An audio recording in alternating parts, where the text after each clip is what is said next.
It's a shadow government organization. We cannot continue to have organizations that were created by legislation or regulation or executive order that operates above and beyond the scope of the Congress.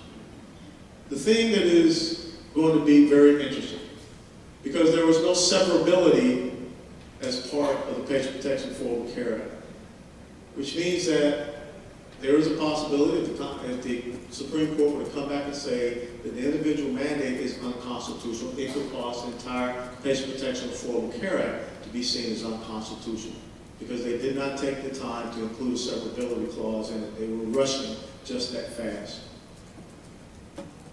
This makes a determination. Is the United States of America still going to be a constitutional republic, or is the United States of America going to be a bureaucratic nation-state? That the federal government can definitely tell the individual American citizen what type of commodity they must buy. Where does it end? That the federal government can tell the private sector organization what type of service or good they must provide free of charge. Where does it end? I don't want to see us walking around like we're in the Matrix. But this is really what's happening in our world today, in our America. Next slide. That, ladies and gentlemen, is the Patient Protection Affordable Care Act flowchart. Now, I got a pretty good doctor here by the name of Charles Moore. If you ever read his bio, you'll be really impressed, not to mention the great service that he gave the United States Marine Corps. But I will tell you that I guarantee you Dr. Moore cannot decipher that flowchart. And he was one of the instrumental founders of the Kennedy Medical Center over there by Atlantis, Florida. In the center of that, you don't see the American individual. What you see is the Secretary of Health and Human Services. Now, anybody can take this flowchart and decipher it for me in less than 10 minutes. I'll buy you a steak dinner. And I'm a man of my word. But that is the creation of the bureaucratic nanny-state. As I said, 159 new government agencies and bureaucracies. Who pays for it? Next slide. If you know anything about eye care, eye surgery, optometrics, Dr. Rand is one of the preeminent leaders in eye surgery in the world. His clinic is located right down in Broward County, right off I-95, I believe, at the intersection of Copeland's. This was an email that he sent over to our office last week. Remember what I showed you initially? It's already starting to happen. Insurance premiums are going up. Now, there are some people that would be concerned about coming out and saying something such as this and allowing me to show it in the public domain and allowing it to be seen by people that are here tracking me and taking video, that he could be targeted. But he wanted to have the truth out there. Because what happens is his premiums go up 34%. Well, someone may not get a bonus. Someone may be dropped off of their employer-based health insurance program. Someone may have to be put on part-time. But it will have an economic impact on his operation. And that sentence there, from one of the leading doctors down here in this area, I think it says it all. Next slide. Let's talk about oil. We got a pretty good supply of oil and natural gas resources in the United States of America. Natural gas especially, coal especially. And we were the first ones to tap into nuclear power. 75% of France is nuclear power now. They've overtaken us. And when you look at this is what the president is talking about here. But this is all the rest that we have access to here in the United States of America. So people ask me about, what was my assessment of the president saying that he was going to open up the lower half of the Keystone XL pipeline. Well, you all that know me, like I say, I'm not a lawyer, I'm not a doctor. I went to airborne school, and airborne school is pretty simple. Green light means you go, red light means you don't go. So when I look at this Keystone XL thing, just imagine this: if you were going to wash your car, and you rolled out your water hose, and you cut your water hose in half, and you stood there with the lower half on your water hose thinking you're still going to wash your car. That's what I see, the same type of metaphor, saying we're going to open up the lower half of the Keystone XL pipeline.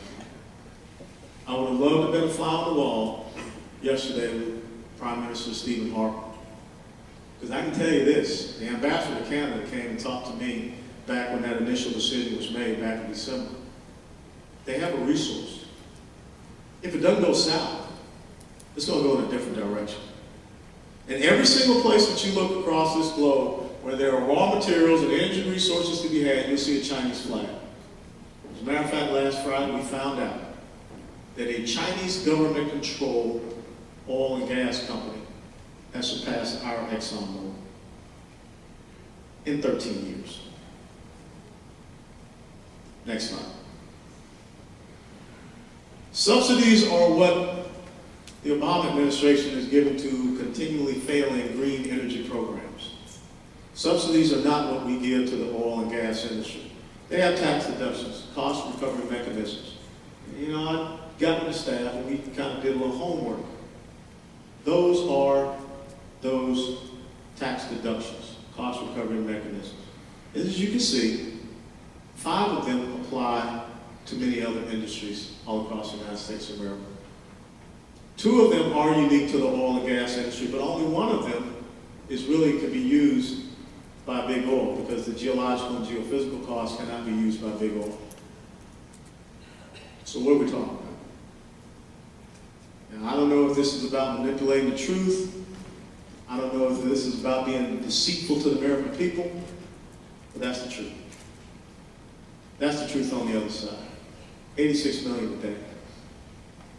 Now we're talking about $4 billion we need to take away from them. Then why did we give $2 billion of American taxpayer money down to Brazil for them to do their own oil and gas exploration offshore? You know, when you track with people, can you go back and ask your folks to explain it to me, Lucy? Because I don't get it. Next slide. And oh, by the way, all of these slides will be available on our website. You can pull it down. You can have it for yourself. A lot of people want to share jokes on the internet. Let's share some of this truth on the internet.